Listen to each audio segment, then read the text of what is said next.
Christo anesti, Kristus telah bangkit. Ini selalu diucapkan orang Kristen mulai zaman purba sampai sekarang pada hari Minggu Kebangkitan. Kenapa? Ya memang karena itu imannya. Itu yang kita yakini. Dan itu terbukti karena Tuhan Yesus pada saat kebangkitan berkunjung menemui murid-muridnya. Ya. Meskipun ada konspirasi untuk membungkam kebangkitan, tetapi iman orang percaya kokoh. Bahkan mereka lebih rela mati daripada menyangkali kebangkitan. Nah, jadi ini jangan dianggap sebagai dongeng, ya. Itu sebuah kepastian. Kita akan belajar apa yang seharusnya kita lakukan agar memiliki kebangkitan yang sama. Ya. Jadi bukan hanya menerima penebusan, bukan hanya menerima darahnya, bukan hanya menerima pendamaian, tetapi juga mengikuti jejaknya. Tanpa mengikuti jejaknya, kita tidak bisa disebut bersekutu. Orang yang mengikuti jejaknya lah orang yang disebut bersekutu. Orang yang mengikuti jejaknya lah orang yang disebut di dalam dia, gitu. Ya. Beberapa yang harus kita ikuti adalah kasih. Itu yang utama dari ajaran Tuhan. Ya, kita mau dengar pembacaan firman Tuhan sore hari ini. 1 Yohanes 2 ya, 1 Yohanes 2 ayat 7 sampai 17. Silakan, Pak. 1 Yohanes 2 ayat 7 sampai 17. Saudara-saudara yang kekasih, bukan perintah baru yang kutuliskan kepada kamu, melainkan perintah lama yang telah ada padamu dari mulanya. Perintah lama itu ialah firman yang telah kamu dengar. Namun perintah baru juga yang kutuliskan kepada kamu telah ternyata benar di dalam dia dan di dalam kamu. Sebab kegelapan sedang lenyap dan terang yang benar telah bercahaya. Barang siapa berkata bahwa ia berada di dalam terang, tetapi ia membenci saudaranya, ia berada di dalam kegelapan sampai sekarang. Barang siapa mengasihi saudaranya, ia tetap berada di dalam terang, dan di dalam dia tidak ada penyesatan. Tetapi barang siapa membenci saudaranya, ia berada di dalam kegelapan dan hidup di dalam kegelapan. Ia tidak tahu kemana ia pergi, karena kegelapan itu telah membutakan matanya. Aku menulis kepada kamu, hai anak-anak, sebab dosamu telah diampuni oleh karena namanya. Aku menulis kepada kamu, hai bapak-bapak, karena kamu telah mengenal dia yang ada dari mulanya. Aku menulis kepada kamu, hai orang-orang muda, karena kamu telah mengalahkan yang jahat. Aku menulis kepada kamu, hai anak-anak, karena kamu mengenal Bapa. Aku menulis kepada kamu, hai bapak-bapak, karena kamu mengenal dia yang ada dari mulanya. Aku menulis kepada kamu, hai orang-orang muda, karena kamu kuat dan firman Allah diam di dalam kamu, dan kamu telah mengalahkan yang jahat. Janganlah kamu mengasihi dunia dan apa yang ada di dalamnya. Jikalau orang mengasihi dunia, maka kasih akan Bapa tidak ada di dalam orang itu. Sebab semua yang ada di dalam dunia, yaitu keinginan daging dan keinginan mata serta keangkuhan hidup, bukanlah berasal dari Bapa melainkan dari dunia. Dan dunia ini sedang lenyap dengan keinginannya, tetapi orang yang melakukan kehendak Allah tetap hidup selama-lamanya. Bapak Ibu, mungkin Bapak Ibu membaca ayat-ayat ini sepintas lalu. Bahkan untuk memahami satu ayat kan tidak mudah. Padahal Alkitab atau kitab suci harus dibaca secara kontekstual. Kita harus membaca ayat-ayat terus. Ya, bahkan yang kita baca ayat 7 sampai ayat 17 itu masih ada hubungannya dengan ayat sebelumnya masih, gitu ya. Itu tidak mudah. Tetapi kalau Bapak Ibu bisa membaca satu paragraf gitu ya, satu pasal, dan memahaminya secara maksimal satu paragraf atau satu pasal, itu ajaran Tuhan tuh luar biasa. Ya, tidak terpotong-potong. Masalahnya gereja banyak yang pakai satu ayat, dua ayat, sehingga akhirnya terpotong, pengertiannya terpotong, tidak lengkap, bahkan meleset, itu bahaya. Ya. Sebetulnya tema hari ini adalah di dalam terang atau di dalam gelap. Apa yang bisa, gitu ya, apa yang bisa menunjuk pada seseorang ada di dalam gelap atau di dalam terang? Ayat-ayat ini menunjukkan itu, Bapak Ibu. Dan kebanyakan orang Kristen masih di dalam gelap. Meskipun ngaku Yesus Tuhan, kebanyakan orang Kristen masih di dalam gelap. Karena terangnya tidak benar-benar terang, masih remang-remang. Remang-remang atau suam-suam, Tuhan apa? Tuhan apa? Muntahkan. Tuhan ingin kita terang benar-benar terang benderang, dan kalau gelap remang-remang itu dibuang. Anda tidak bisa. Yus, gini saja. Begini saja, nggak usah fanatik-fanatik atau nggak usah ekstrim-ekstrim, nggak bisa. Kalau Anda memiliki ajaran yang salah, jangan ekstrim, itu benar. Tetapi kalau punya ajaran yang benar, punya firman yang benar, Anda tidak ekstrim, tidak bisa. Karena kebenaran harus ekstrim. Kita baca ya, kita lihat, kita telaah sekarang. Ya. Di Perjanjian Lama, di Imamat 19 ayat 18, tidak dikatakan eksplisit, ya, tidak dikatakan eksplisit, bencilah musuhmu, tidak ada. Namun jelas, konteks sesama di ayat itu adalah orang-orang sebangsa, bukan manusia secara luas. Dan fakta membuktikan orang-orang Yahudi menganggap bangsa lain itu goyim. Goyim itu konotasinya negatif, setengah manusia, bukan manusia beneran. Jadi tidak perlu dikasihi. Yang perlu dikasihi sesama manusia. Itu orang sebangsanya maksudnya. Kita baca coba. Imamat 19 ayat 18. Imamat 19 ayat 18. Janganlah engkau menuntut balas dan janganlah menaruh dendam terhadap orang-orang sebangsamu, melainkan kasihilah sesamamu manusia seperti dirimu sendiri, akulah Tuhan. Ya. Kasihilah sesamamu manusia seperti dirimu sendiri. Siapa yang disebut kasihilah sesamamu manusia? Orang-orang sebangsamu. Ini imamat. Ya. Ini tulisan Musa. Maksudnya apa? Karena orang Israel saat itu masih baru muncul sebagai bangsa, ya, dibenci banyak bangsa-bangsa di sekitar Kanaan karena dia sedang menduduki tanah bangsa-bangsa itu. Itu konteksnya. Kamu sama sesamamu harus rukun, harus bersatu, karena musuhmu sekelilingmu berniat membunuh kamu. Jadi ada dasar itu, gitu loh. Jadi kepada orang yang tidak sebangsa, yang tidak menyembah Yahweh, Allah bangsa Israel, bunuh. Tidak ada kasih. Tapi ini bukan kebenaran, Bapak Ibu. Ini konteks zaman itu. Tidak bisa dikenakan sekarang. Tuhan Yesus sudah memperbarui. Pada zaman Tuhan Yesus, Yerusalem, Yehuda, itu provinsi wilayah Roma. Tidak ada lagi bangsa Israel sebagai sebuah kerajaan, tidak ada lagi.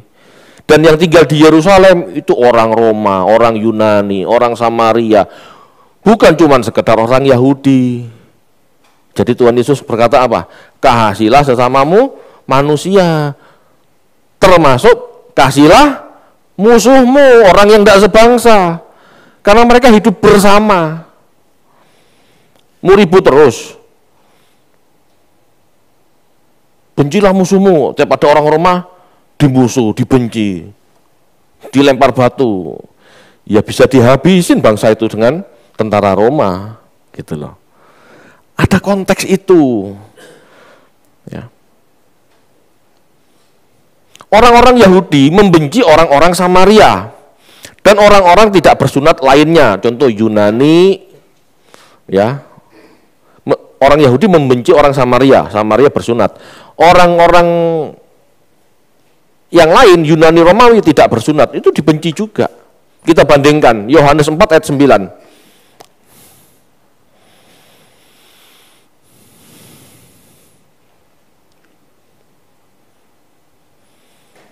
Yohanes 4 ayat 9, maka kata perempuan Samaria itu kepadanya, masakan engkau seorang Yahudi minta minum kepadaku seorang Samaria?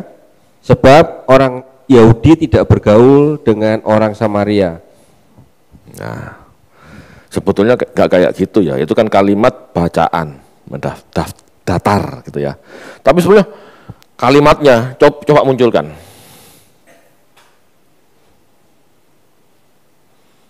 Maka kata perempuan Samaria itu kepadanya, masa engkau orang Yahudi minta minum sama orang Samaria? Istilahnya gitu loh, heran. Seumur-umur gak tahu, seumur-umur gak pernah orang Yahudi minta sama orang Samaria. Gengsi coy, benci soalnya. Masa kamu orang Yahudi minta sama orang Samaria? Ngelendur tak kamu, mabuk tak kamu, istilahnya gitu. Tidak percaya. Itu kebencian orang Yahudi. Gitu ya. Tetapi Yesus mengajarkan apa? Kita baca yuk. Matius 5 ayat 43 sampai 45.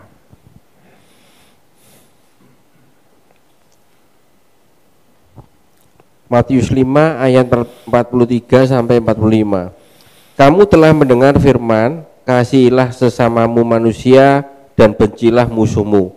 Tetapi aku berkata kepadamu, kasihilah musuhmu dan berdoalah bagi mereka yang menganiaya kamu. Karena dengan demikianlah kamu menjadi anak-anak Bapamu yang di surga, yang menerbitkan matahari bagi orang yang jahat dan orang yang baik, dan menurunkan hujan bagi orang yang benar dan orang yang tidak benar.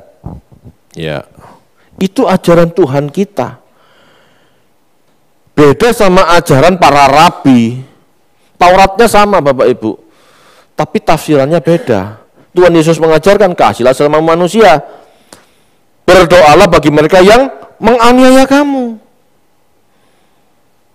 Itu perintah baru, kualitas baru. Kasihlah sesamamu itu sudah umum, kasihlah musuhmu itu hal baru. Kasihlah mereka yang menganiaya kamu itu standar baru. Itu kasih yang Tuhan ajarkan. Nah, Yohanes sebagai murid mengajarkan ulang apa yang Tuhan Yesus ajarkan di abad pertama. Yesus hidup tahun 30. Yohanes, surat 1 Yohanes itu ditulis tahun 96. Ya, kita sudah belajar. Jadi Yohanes meneruskan ajaran Tuhan Yesus 70 tahun kemudian lewat tulisan-tulisannya. Ajaran itu. Ya. Kamu sudah melihat, kamu sudah mendengar ajaran kasihlah sesamamu, bencilah musuhmu.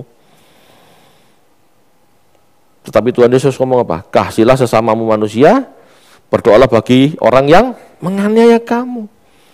Itu perintah baru, kualitasnya yang baru. Ingat, Yesus menyempurnakan Taurat. Tafsirannya itu yang benar. Tafsiran rabi-rabi yang lain itu salah. Itu legalisme, membuat orang malah terbelenggu, tidak bisa melakukan kasih. Ya, Yohanes menyatakan, siapa membenci saudaranya berarti dalam gelap. Dan sebaliknya, siapa mengasihi saudaranya berarti dalam terang.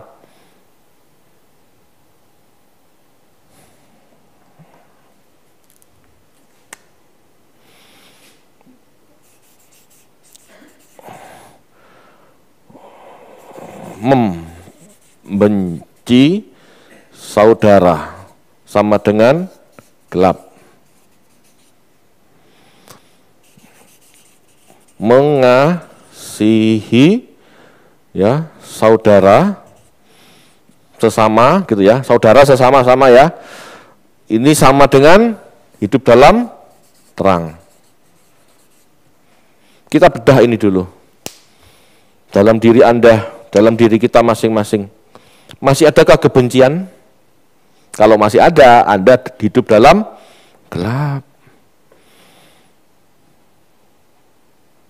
Apakah Anda mengasihi saudara sesama? Kalau Anda mengasihi saudara, itu Anda hidup dalam terang. Gampang, Pak. Maaf, enggak sesimpel itu. Karena Anda harus baca secara utuh. Benci mengasihi bukan sekedar perasaan, suka maupun tidak suka. Benci maupun mengasihi bukan sekedar konsep dalam hati. Aku mengasihi, aku tidak musuhan kok. Berarti aku mengasihi. Tidak. Ya, ini harus kita bedah. Wah, ini kata aneh apa tuh? Ya memang berat. Tapi Bapak Ibu jangan jiper dulu. Ya. Karena memang inilah perintah Tuhan.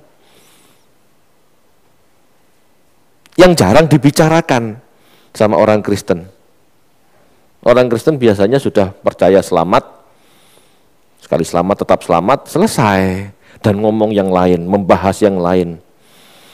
Kiat hidup sukses, kiat berdoa yang dikabulkan, hanya itu.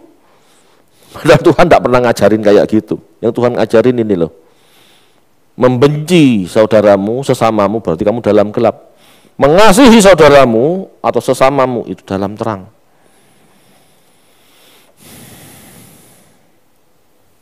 Yohanes sedang membandingkan maksud seseorang dalam gelap dan terang. Ini mau dibandingkan. Ini cirinya Yohanes kan, gelap, terang, kasih, benci, gitu ya. Ini cara Yohanes menjelaskan.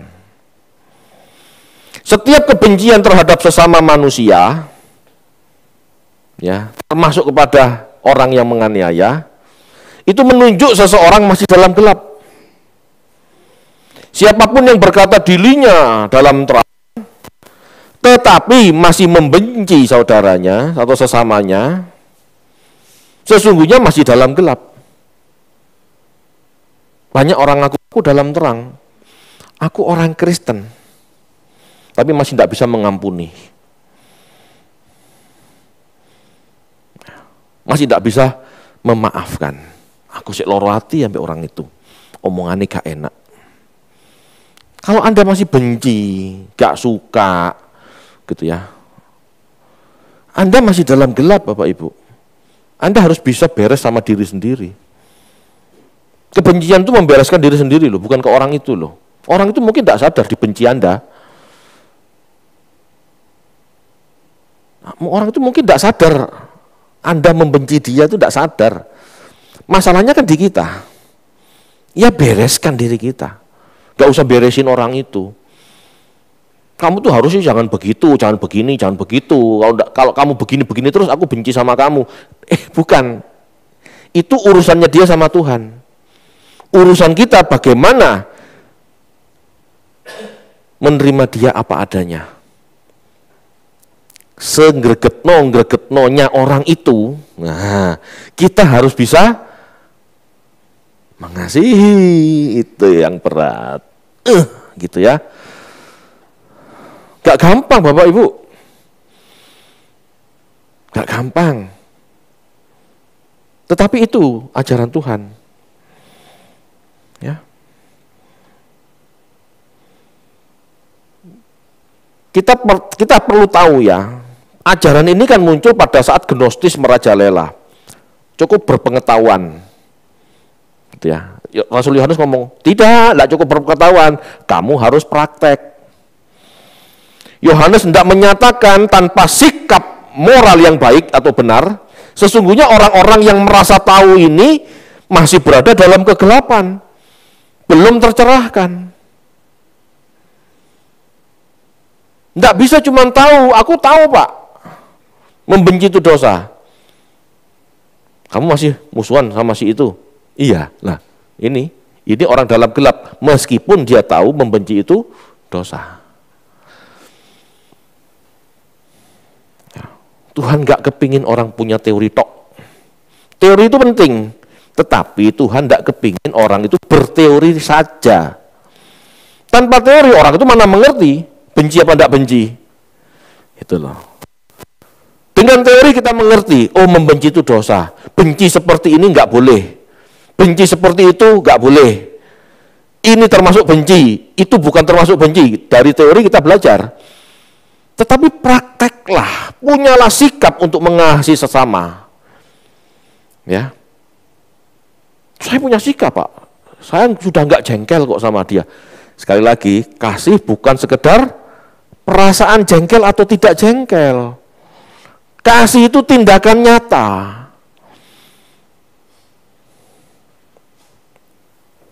Itu yang pertama. Yang kedua, jangan kamu mengasihi dunia dan apa yang ada di dalamnya. Ya. Kalau orang ini mengasihi dunia, ini berarti masih di dalam gelap. Ini berarti segala hal yang menyenangkan daging, yang menyenangkan mata, keinginan mata, keangkuhan hidup, bertentangan dengan kehendak Bapa. Berarti dalam gelap.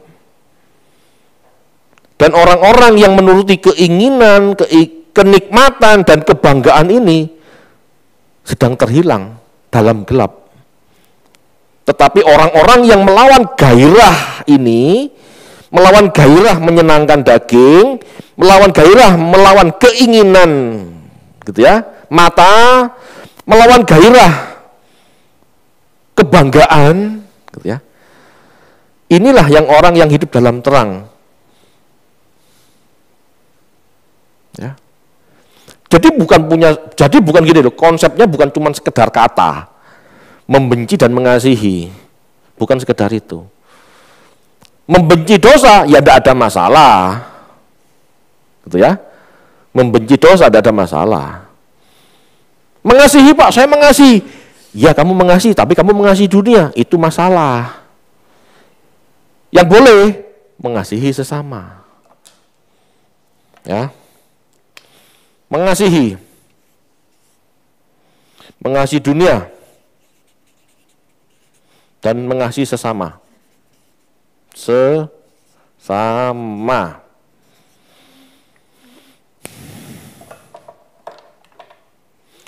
Membenci itu tidak boleh, ya. Membenci dosa boleh. Ya. Jadi jangan dibingungkan sama kata, ya. Kita harus belajar kalimat utuhnya itu apa. Mengasihi saudara itu dalam terang, ya. Itu berarti mengasihi sesama. Kalau mengasihi dunia tidak boleh. Membenci, mengasihi. Gelap terang. Ini selalu dikontraskan. Ini caranya Rasul Yohanes menjelaskan. Dunia dan sesama itu kontras, Bapak Ibu. Kalau Anda mengasihi dunia, Anda tidak mungkin mengasihi sesama. Kalau Anda mengasihi sesama, Anda tidak mungkin mengasihi dunia. Ini benar. Kalau Anda dalam gelap, Anda tidak mungkin terima terang, kan? Kalau Anda terima terang, Anda tidak mungkin dalam gelap. Seorang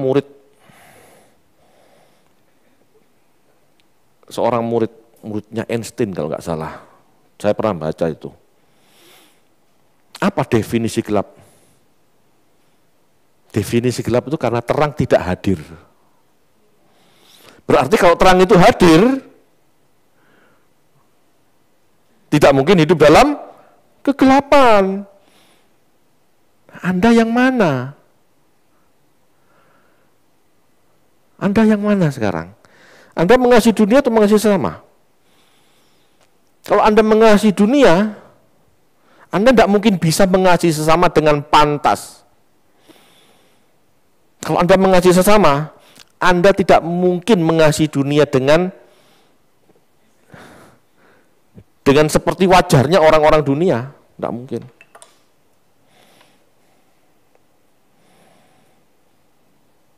Orang dalam terang pasti punya kasih, tetapi orang punya kasih belum tentu dalam terang. Ya tergantung kan kasihnya kepada siapa dulu. Mengasihi dunia, mengasihi dagingnya, mengasihi kepentingannya, egois maksudnya ya, adalah tanda orang dalam gelap. Jadi objek kasih ini juga menentukan. Saya mengasihi Pak, istri saya, suami saya, anak-anak saya, itu belum sempurna. Itu masih bagian diri Anda. Yang sempurna itu kalau Anda bisa mengasihi musuh Anda bisa berdoa buat yang menganiaya Anda, itu baru sempurna. Itu baru terangnya 70 watt. Nah, gitu.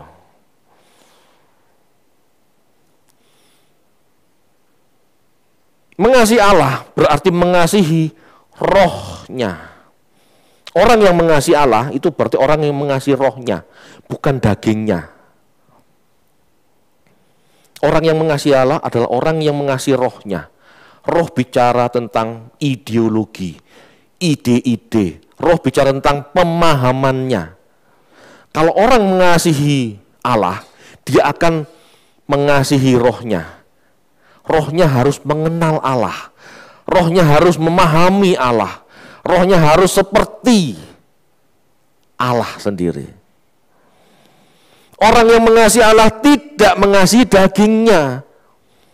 Karena keinginan daging bertentangan dengan keinginan roh. Bingung ya? Jangan bingung Bapak Ibu. Kalau bingung nanti di YouTube diputar ulang. Ini penting. Selama Anda masih nuruti daging Anda, masih nuruti keinginan daging Anda, keinginan mata Anda, kepingin ya pamer, sombong dikit lah, keangkuhan hidup. Anda belum mengasihi roh Anda. Karena keinginan roh pasti berlawan dengan keinginan daging. Keinginan roh itu sama dengan keinginannya Kristus. Melawan daging. Ya. Mengasihi Allah berarti mengasihi orang lain, kepentingan orang lain, bukan sekedar diri sendiri atau diri sendiri terus, malah jauh, tidak bisa. Orang yang mengasihi Allah berarti orang yang mengasihi sesamanya, ciptaannya, bukan dirinya terus.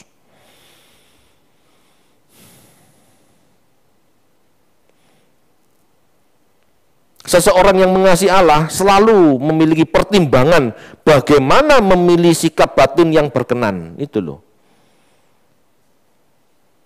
Gak sekedar kalau aku lakukan ini, aku untungnya apa? Bukan itu.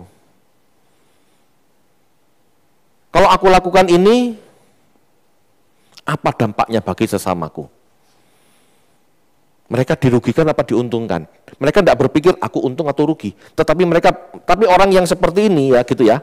Kalau aku dapat sesuatu, kalau aku lakukan sesuatu, orang di sekitarku dapat berkat juga enggak? Banyak orang yang bangun pabrik, tetapi tidak memikirkan pembuangan limbahnya. Sehingga masyarakat sekitar dirugikan. Ini orang tidak punya kasih. Kok sampai pembuangan limbah? Loh, kenyataannya hidup itu. Ibadah kita di luar. Ibadah kita di luar gedung ini, Bapak Ibu. Anda harus jadi berkat bagi sesama. Anda bangun pabrik, Anda dapat untung, tapi Anda tidak memikirkan pembuangan limbah yang membuat orang daerah segitu, ya membuat orang daerah di sekitar itu gatal-gatal, keracunan, sungainya terpolusi, ikannya mati. Anda sedang berbuat dosa. Anda sedang menyenangkan daging sendiri. Itu Anda berarti dalam gelap. Meskipun Anda seorang diaken, biasa kan orang kaya kan umumnya diaken di gereja. Meskipun dia diaken, tapi sikapnya seperti ini, itu masih tersesat Bapak Ibu.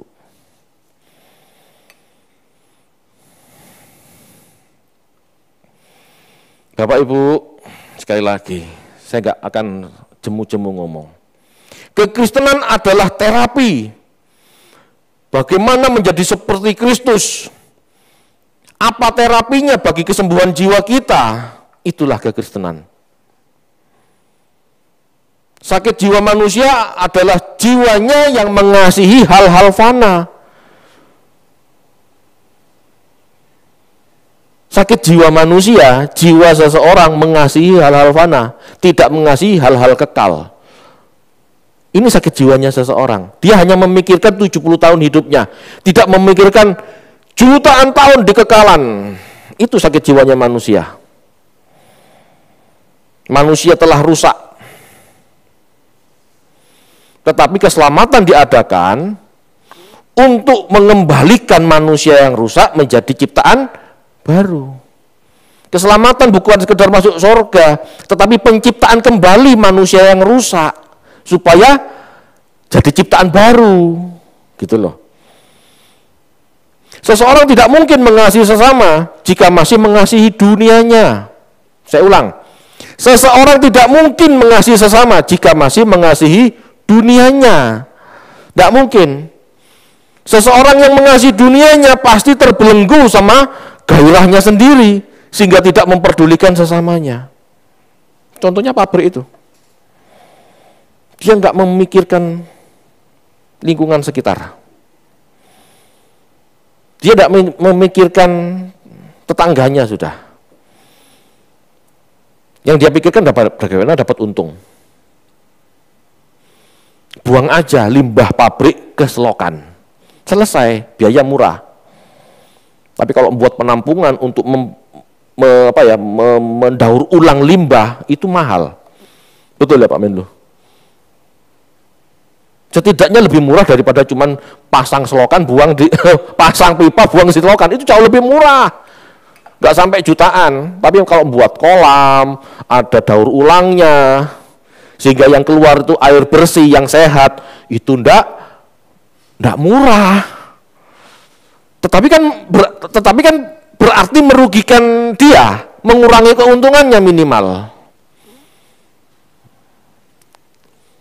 Nah, orang-orang kayak gini tidak mikir. Yang penting aku untung. Pengolah limbah itu mahal. Lah kok enak? Harusnya untungku 1 miliar, buat bak seperti itu 100 juta, aku tidak capek 1 miliar, tidak mencapai target, padahal untungnya masih besar. Paham ya? Ini jarang Anda pikirkan. Kenapa? Ya karena terlalu sibuk berliturgi. Bahas-bahas kesucian batin tidak cabul, berpikir bersih. Tetapi kayak gitu tidak dipikirkan. Itu dosa juga.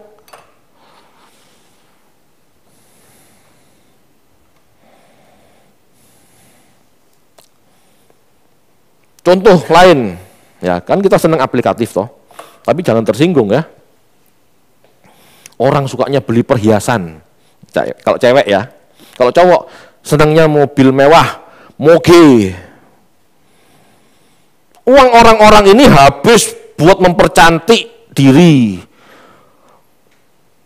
habis buat penampilan yang wow, sampai akhirnya lupa dengan kebutuhan sesama atau tidak peduli sama sesamanya. Kalau bantu orang cuma 2.000, 10.000, tapi beli mobil mewah 1 miliar, 2 miliar bisa. Tetapi anak tetangga tidak bisa sekolah, tutup mata. Apakah itu mengasihi sesama? Tidak, itu mengasihi dunia. Kalau Anda mengasihi dunia, berarti Anda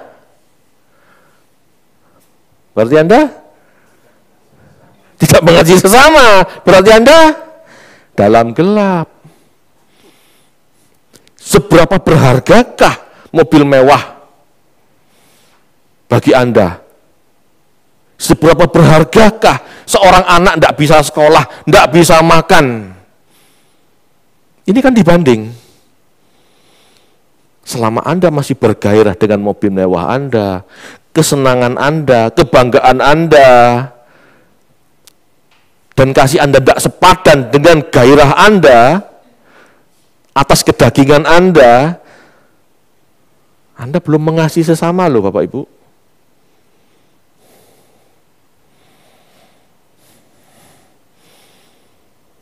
Tidak ada titik netral, Pak 50-50 dah Pak. Tidak ada. Anda harus cenderung kemana? Cenderung ke sesama atau cenderung ke dunia Anda. Tidak ada titik netral, tidak ada suam-suam. Jika bukan kasih, maka yang ada adalah kebencian. Jadi benci itu bukan sekedar perasaan gak suka, tetapi gak ambil peduli, gak memusingkan kebutuhan orang lain, padahal Anda bisa bantu, itu masih kebencian. Gak mau tahu itu kebencian loh. Kenapa? Karena yang namanya mengasihi itu proaktif. Tuhan kan tidak pernah ngomong di surga, aku mengasihi manusia. Bapak misalnya ngomong, Sus, aku mengasihi manusia. Terus ngapain Bapak? Ya enggak apa-apa, aku cuma ngomong aja. Enggak kan? Yesus enggak ngomong, Bapak aku mengasihi manusia. Terus mau apa Sus? Enggak apa-apa Bapak, aku cuma ngomong aku mengasihi manusia. Begitu? Bapak dan anak sepakat, aku mengasihi manusia. Iya Bapak, aku juga manusia. Turun, tebus. Itu kasih.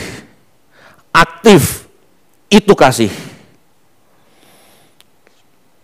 Kalau Bapak di sorga dan Yesus cuman aku mengasihi manusia dan dia tetap di sorga, kita tidak pernah selamat Bapak Ibu. Paham sampai sini? Kebencian itu bukan masalah gak suka saja, tetapi Anda tidak bertindak apa-apa, itu benci.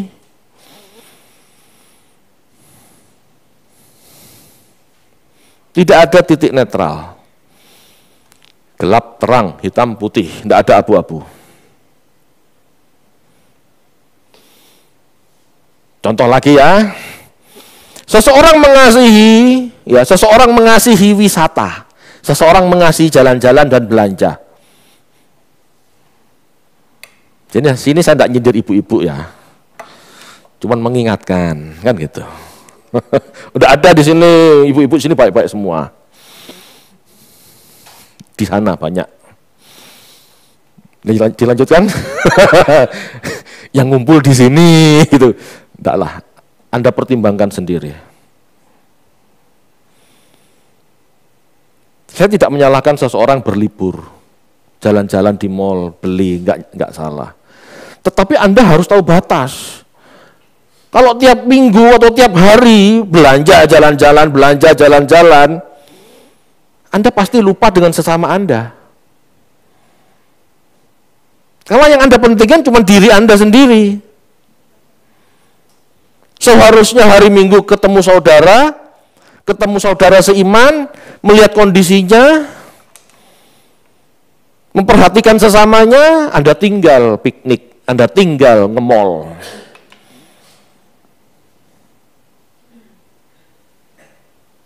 Kelihatannya tidak dosa kan? Tapi Anda lupa tugas Anda memperhatikan sesama. Anda lupa memperhatikan sesama Anda.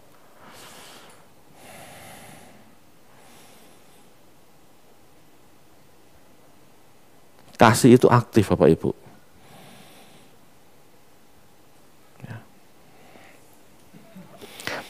Persekutuan berarti kesepakatan.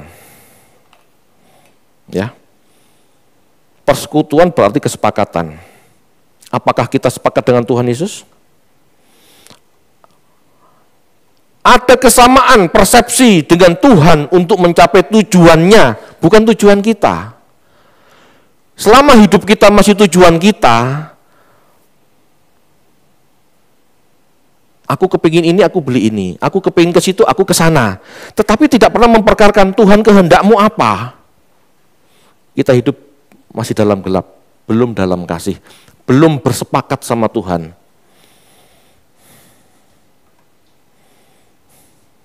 Mungkin menurut seseorang hal-hal seperti ini bukan kebencian, tetapi jelas ini bukan kasih, sebab tidak ada pengorbanan. Tidak ada pengorbanan, kan maunya sendiri kan. Anda meluangkan waktu ke gereja, tidak jalan-jalan, itu kan pengorbanan sebetulnya. Meskipun cuman ya pengorbanan ringan lah. Tetapi itu sudah pengorbanan. Anda menyangkali keinginan Anda untuk jalan-jalan demi aku kepingin melihat ibu ini. Ibu ini sudah sehat belum ya? Aku ingin ketemu teman-temanku. Beres enggak hidupnya ya? Kalau ketemu, bisa enggak aku tolong? Bisa enggak aku bantu? Hatinya selalu ingin jadi berkat bagi sesama. Itu loh kasih.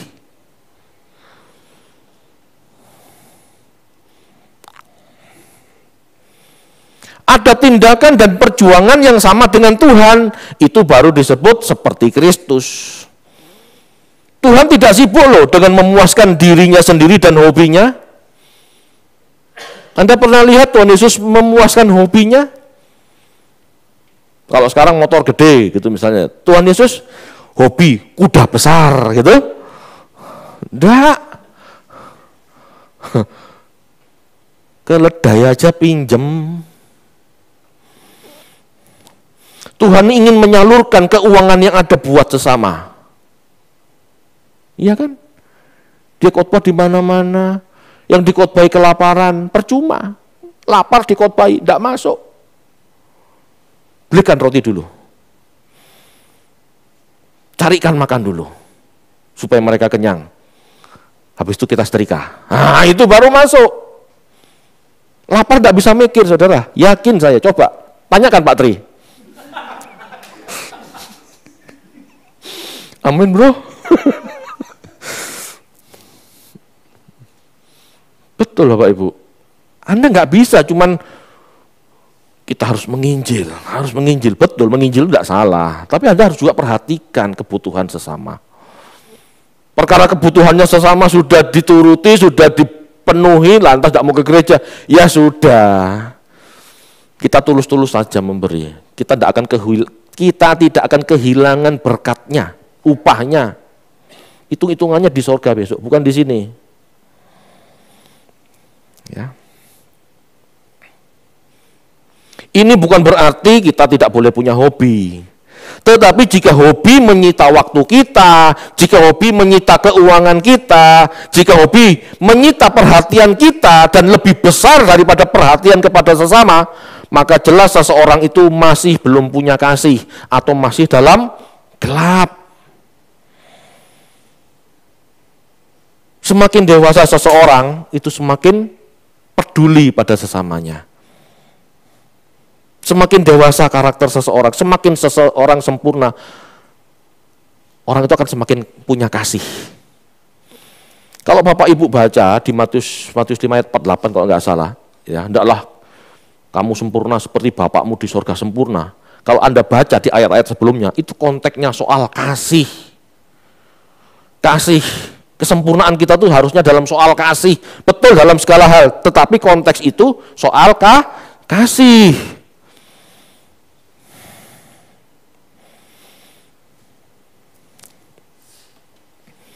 Apa yang menyenangkan daging kita? Apa yang diinginkan mata kita? Apa yang masih menjadi keangkuhan hidup kita? Perkarakan. Kalau itu semua masih ada, berarti masih hidup dalam gelap. Karena hidup di dalam terang berarti sebaliknya. Hidup di dalam terang itu berarti sebaliknya. Hidup di dalam terang ya, itu berarti menyangkali diri dari kenikmatan daging, dari pemuasan perasaan. Hidup dalam terang berarti penyangkalan diri dari kebanggaan akan hal-hal fana. Itu hidup dalam terang. Menyangkali. Bukan masalah seks, makan, dan jabatan saja, semua. Sangkali daging kita, jangan dituruti. Sangkali perasaan kita, jangan ingin dipuaskan, disenangkan. Yesus cukup bagiku, itu berarti hidup seperti Yesus itu cukup bagi kita. Amin Bapak Ibu. Yesus cukup bagiku, kan banyak digembar-gemborkan gereja. Gereja kita juga seperti itu kan. Yesus cukup bagiku, apanya? Yesus cukup bagiku itu berarti hidup seperti Yesus, asal ada makanan dan pakaian, cukuplah. Selebihnya kita jadi berkat buat yang lain. Itu Yesus cukup bagiku. Jika kita bisa hidup seperti Yesus cukup jika kita bisa hidup seperti Yesus, itulah Yesus cukup bagiku. Berarti harus miskin Pak? Tidak. Belajarlah hidup sederhana. Simpan keuangan yang ada, yang diberikan pada kita. Simpan, deposito. Dan setiap pengeluarkannya, perkarakan sama Tuhan. Tuhan, tepat enggak aku keluarkan untuk ini? Tuhan, benar enggak aku keluarkan untuk ini? Jika tidak, Anda sedang bermasalah. Anda jangan-jangan masih dalam gelap. Yesus cukup bagiku itu kita puas, cukup gitu ya. Kita puas, kita merasa cukup hidup seperti Yesus. Ada makanan, pakaian cukup. Selebihnya, tugasmu apa Bapak? Itu.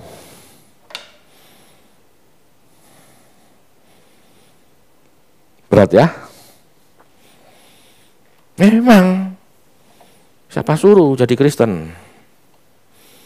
Ya. Ikut Yesus tidak mudah. Membenci musuh sama dengan menuruti perasaan kita. Betul enggak? Aku jengkel sampai orang itu. Kegi aku. Nah, ini kan nuruti perasaan. Bagaimana kita tidak kegi, itu kan enggak mudah. Membenci musuh sama dengan menuruti perasaan. Memuaskan perasaan. Membenci musuh itu bukan bentuk penyangkalan diri. Tapi kalau kita melihat musuh kita jatuh, itu baru kepuasan. Betul? Itu loh sesatnya orang. Melihat musuh jatuh, weh yes, Tuhan membela bagiku. Tuhan berperang ganti aku. Kan gitu? Siapa yang ngajari seperti itu? Tidak boleh begitu Bapak Ibu, jangan puaskan. Jangan puaskan perasaan kita dengan hal-hal yang seperti itu. Yang lain resepsi, yang lain resesi, tapi kita resepsi. Itu kan keangkuhan hidup sebetulnya. Lihat, orang di luar, orang non-Kristen, orang yang tidak percaya Yesus resesi. Kita anak Tuhan resepsi. Itu kan keangkuhan hidup. Apa Tuhan ngajari seperti itu? Orang kayak gitu orang masih dalam gelap Bapak Ibu. Tidak punya empati. Banyak orang yang dipecat, pabrik-pabrik tutup, gara-gara krismon, gara-gara COVID. Anak Tuhan, yes, dolar naik, dolarku Pak, laku banyak. Kan gitu kadang-kadang. Dolarnya 10.000, dolar 10.000 Pak, sekarang 15.000. Berarti simpanan dolar saya meningkat Pak. Duit saya meningkat, kalau dihitung dengan rupiah. Senang, bangga. Tapi gak ngapa-ngapain untuk orang yang dipecat, gak bisa makan, gak bisa sekolah, diam aja. Padahal kalau diambilkan kelebihan dolarnya ya, untuk bayar uang sekolah kan pakai rupiah. Sebetulnya bisa kan? Tapi gak mikir sampai situ. Ini orang masih dalam gelap meskipun dia seorang pendeta. Gak mikir, gak punya empati. Nuraninya mati, nuraninya gelap. Itu nurani gelap. Meskipun dia paham teologi sistematika A sampai Z, tapi gak punya perasaan untuk empati, untuk memperdulikan sesamanya, itu masih dalam gelap Bapak Ibu.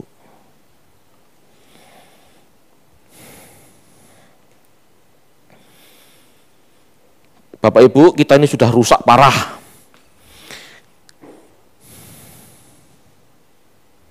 Rusak parah, ayo berubah. Kita tahu tidak bisa merubah sikap batin secara instan kan? Jadi ayo mulai merubah. Ayo mulai berprogres. Berjuanglah. Berharaplah sebelum aku mati, aku sudah berubah kodrat. Harus mulai sejak dini. Kita tidak bisa santai. Jika kita tidak mau terlambat, harus mulai sejak dini.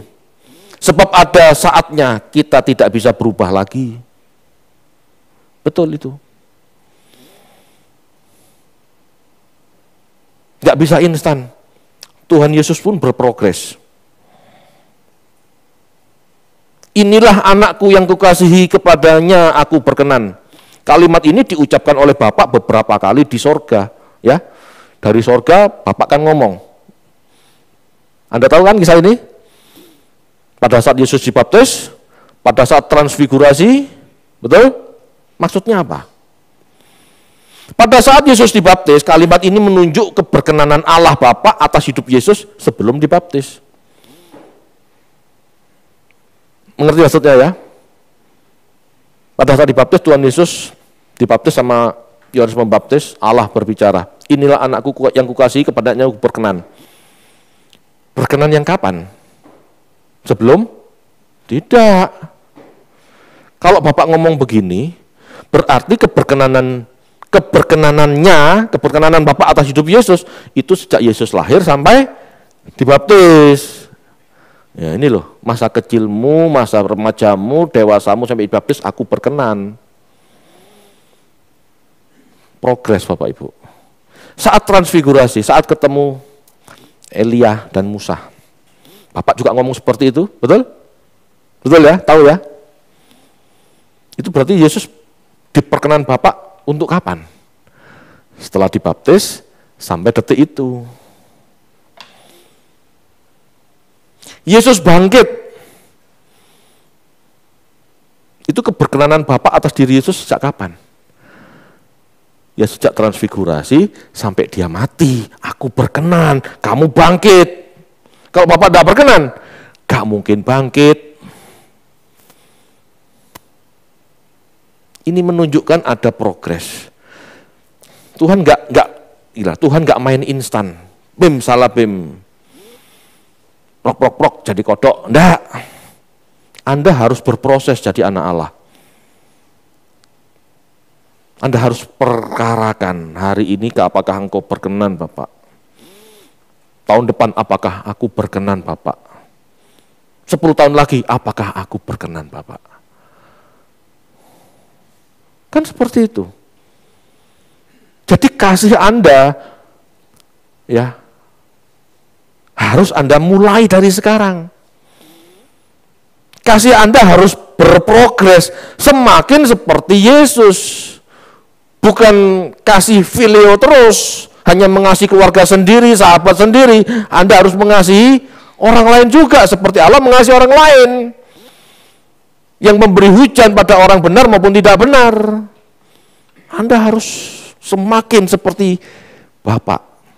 Tidaklah kamu sempurna seperti Bapakmu di surga sempurna. Dalam hal apa? Kasih. Tapi kalau mengasihi saudara seiman sendiri tidak bisa, mana bisa mengasihi yang lain? Jauh. Ini loh ajarannya Yohanes. Amin Bapak Ibu. Demikianlah pula seharusnya kita secara dinamis berprogres mencari perkenan Bapak. Dengan hidup dalam terang seperti Yesus yang fokus hidupnya hal-hal kekal, bukan hal-hal fana. Kasih kepada sesama itu hal-hal kekal. Kasih kepada sesama itu hal-hal kekal. Kenapa? Karena itu merubah batiniah kita, kodrat kita, karakter kita. Belanja ini, belanja itu, punya ini, punya itu, kepingin itu, senang ini, senang itu hal-hal daging. Tapi merubah pola pikir, merubah batiniah, merubah karakter, itu hal-hal kekal. pada saat tubuh berpisah. Ya, pada saat tubuh berpisah, tubuh masuk kuburan dan hancur, roh dengan warna yang Anda ciptakan selama hidup, itu yang kekal. Ayo Bapak Ibu, kita dalam terang atau dalam gelap? Anda pilih, Anda tentukan. Ya. Keselamatan adalah sinergi, ayo kita kerjasama dengan Tuhan. Aku mau Tuhan, ajar aku Tuhan, bentuk aku Tuhan. Aku mau taat Tuhan. Itu. Ayo sepakat merespon ajarannya.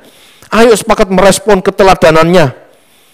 Ini yang paling penting dari merayakan Jumat Agung dan Paskah. Amin. Itu yang paling penting. Kalau nggak merespon, Anda percuma Paskah. Percuma. Mau ngapain Paskah? Anda nggak bersekutu kok merasa ikut senang. Anda nggak bersekutu. Kalau Anda seperti ini terus, dalam kodrat lama terus, dalam gelap terus ya, Anda nggak ikut dibangkitkan, dalam arti nggak ikut menikmati kemeriahan pesta anak domba. Lah kok sekarang ikut senang? Kok ikut perayaan Paskah? Kalau Anda mau sepakat sama Tuhan, aku mau jadi seperti Engkau Tuhan, baru Anda rayakan, itu ada manfaatnya, ada make sense-nya. Kenapa? Karena kelak Anda juga dibangkitkan. Tapi kalau tidak mau bersekutu, tidak mau sepakat, tidak bisa. Itu yang penting dari Jumat Agung, itu yang penting dari Paskah. Aku berkenan padamu nak, bangkitlah. Itu baru.